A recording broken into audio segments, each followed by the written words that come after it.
Meus queridos alunos, o meu bom dia, boa tarde, boa noite para cada um de vocês.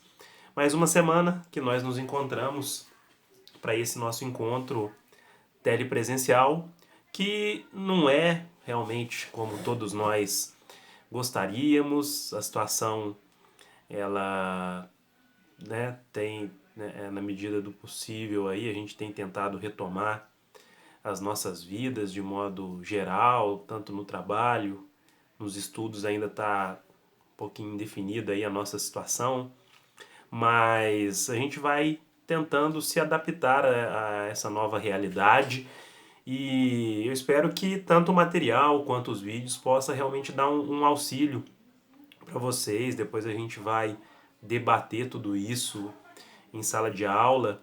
Eu mesmo estou terminando uma pós-graduação em Direito Previdenciário, que é toda online, e quando a gente se dedica um pouquinho, aí a gente acaba conseguindo sim pegar os conteúdos e no nosso caso é mais uma questão temporária mesmo e a gente tem acompanhado, né, de modo geral aí como está a situação no país todo, falando especificamente no âmbito de jurídico, processual aí, os prazos estão suspensos, as audiências, realização de sessões tem sido tudo está suspenso e o que tem acontecido na forma virtual aí. Então é uma nova realidade para todos nós.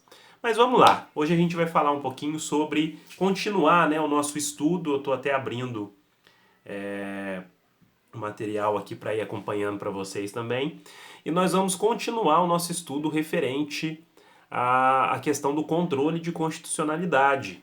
Na semana passada a gente falou um pouquinho sobre a questão do controle difuso, que é aquele exercido por qualquer um dos juízes que integra o nosso sistema jurídico e hierárquico através de uma ação específica. E aí a gente falou um pouquinho dos efeitos e tudo mais. Hoje a gente passa para uma segunda etapa desse nosso estudo do controle de constitucionalidade. Por quê?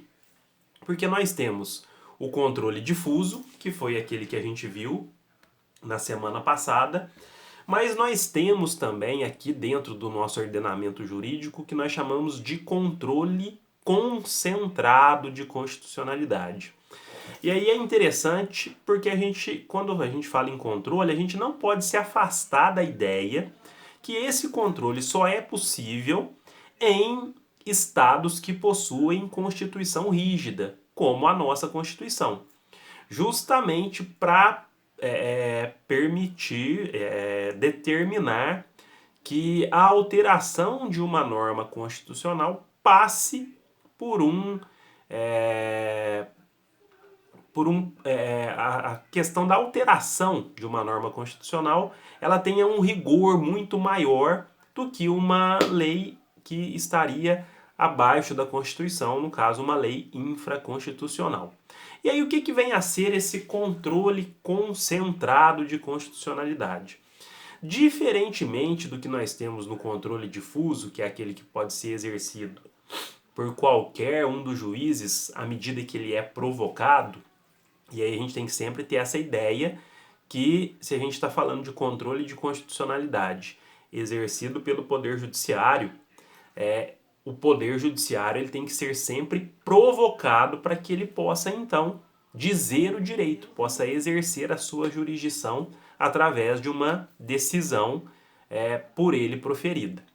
O controle concentrado, então, é aquele que é estipulado por um órgão específico, tendo como legitimados somente algumas pessoas específicas. Então, no âmbito do controle concentrado, a gente tem algumas ações específicas que autorizam este controle. E aí, o órgão responsável por exercer esse controle é o Supremo Tribunal Federal, que é, dentro do nosso ordenamento jurídico, o guardião da Constituição. E aí, o controle concentrado, ele vai ser exercido através, a gente tem várias ações específicas. Na aula de hoje a gente vai tratar especificamente da ADIM, ou ADI, Ação Direta de Inconstitucionalidade. Então, diferentemente do controle difuso, que qualquer um pode exercer perante qualquer juiz, o controle concentrado, através de ação direta de inconstitucionalidade, então você vai estar atacando uma lei que você entende ser inconstitucional. Ele só vai ser exercido por alguns legitimados específicos que a própria Constituição determina quem o são. Então, a ADIM, Ação Direta de Inconstitucionalidade, será julgada pelo Supremo Tribunal Federal e somente algumas pessoas é que podem propor essa ação. Então, nós, enquanto membros do nosso Estado Democrático de Direito, nós não temos legitimidade para propor uma ADIM. A gente pode sim exercer o controle de constitucionalidade através do controle difuso. Já o controle concentrado, ele vai ser exercido por algumas pessoas que são os legitimados específicos. E eles estão dispostos no artigo 103 da nossa Constituição. E aí é o que a gente chama de legitimação exclusiva. E quem que são esses legitimados? O presidente da República, o governador de estado, então a gente tem uma autonomia aí do poder executivo, as mesas do Senado Federal, da Câmara dos Deputados e de Assembleia Legislativa. Então a gente tem aí também a possibilidade do poder legislativo exercer o controle de constitucionalidade através da interposição de uma ADI.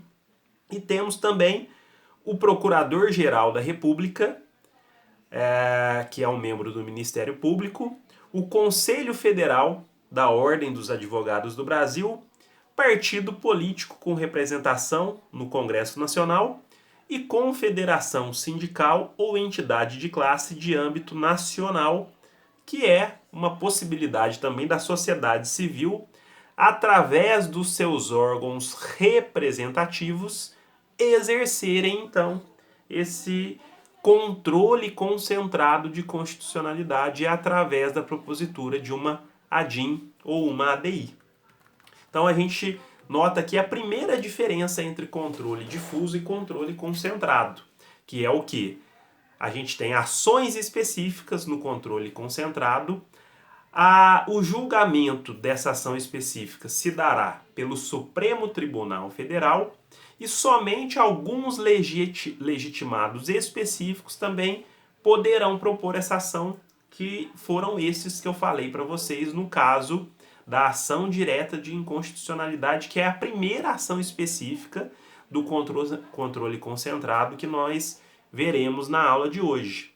Na semana que vem a gente vai concluir esse estudo do controle concentrado com outras ações específicas que o próprio ordenamento jurídico me autoriza e me dá. E aí, o que nós temos? Qual que é a diferença também com relação aos efeitos de uma ADI ou uma ADIM? Primeiro, quando o Supremo declara a inconstitucionalidade de uma lei através do julgamento de uma ADIM, o efeito dessa decisão se dá erga omnes, diferente do que a gente tem lá no controle difuso. Por quê? Porque se a lei ela é declarada inconstitucional, toda a sociedade vai ser beneficiada com essa decisão, porque não foi uma parte específica que ingressou com esse processo. Então, o efeito de uma ADIM, ele é erga omnes, serve para todas as pessoas. E a gente tem também a questão do efeito ex tunc, ou seja, nós temos a retroação dos efeitos dessa decisão. Por quê? porque a partir do momento que o Supremo declara uma lei inconstitucional, ela atinge a todos e acaba retroagindo para atingir fatos pretéritos, justamente porque aquela lei ela é como se ela jamais tivesse existido. Então, os efeitos que aquela lei produziu, eles deixam de existir. Por isso que a gente tem a possibilidade de retroação no caso de uma ADI, uma ação direta de inconstitucionalidade. A lei que regula a questão do processamento e julgamento de uma ADIM é a Lei 9.868, de 10 de outubro de 1999. Então, a gente tem uma lei específica que traz a questão do julgamento e do processamento da nossa ADIM, ação direta de inconstitucionalidade. E aí o que nós temos? Podem ser objeto de controle através da ADIM, emendas à Constituição, leis complementares, leis ordinárias, leis delegadas, medidas provisórias, decretos legislativos, resoluções. Então, todas as esferas normativas no âmbito do nosso ordenamento jurídico podem sofrer controle de constitucionalidade através da proposição de uma ação direta de inconstitucionalidade junto ao Supremo Tribunal Federal, desde que essa ação seja proposta por esses legitimados dispostos no nosso artigo 103.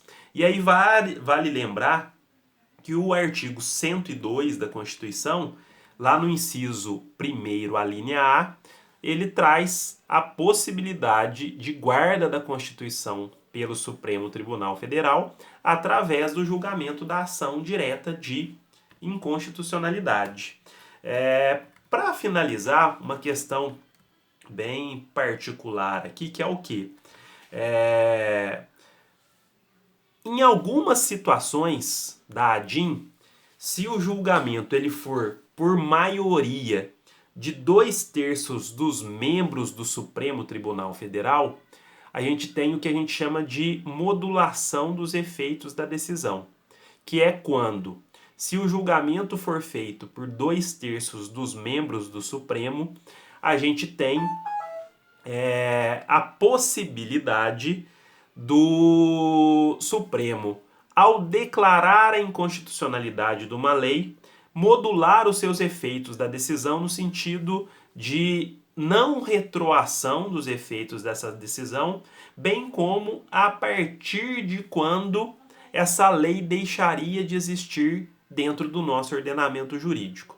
É uma particularidade que nós temos com relação à modulação dos efeitos pelo Supremo de uma decisão, desde que o julgamento se dê por 2/3 dos membros do Supremo Tribunal Federal. Pessoal, eu vou ficando por aqui. Deem uma olhadinha no material que eu postei para vocês. Espero que o vídeo possa dar um auxílio. Para a próxima semana a gente vai ainda falar mais um pouquinho da ADIM, porque a gente tem algumas outras hipóteses específicas, então a gente vai indo bem devagar, porque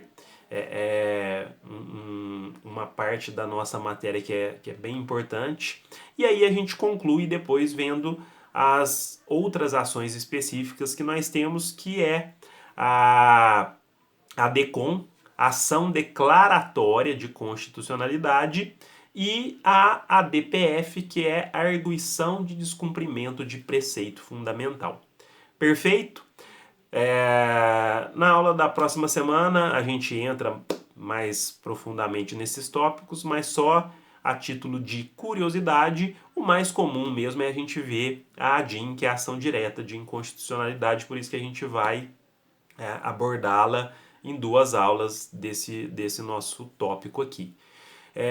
Bom fim de semana para vocês, bons estudos, o que vocês precisarem eu estou à disposição, podem contar comigo, e desejo muito sucesso para vocês. Um beijo no coração e fiquem com Deus. Valeu!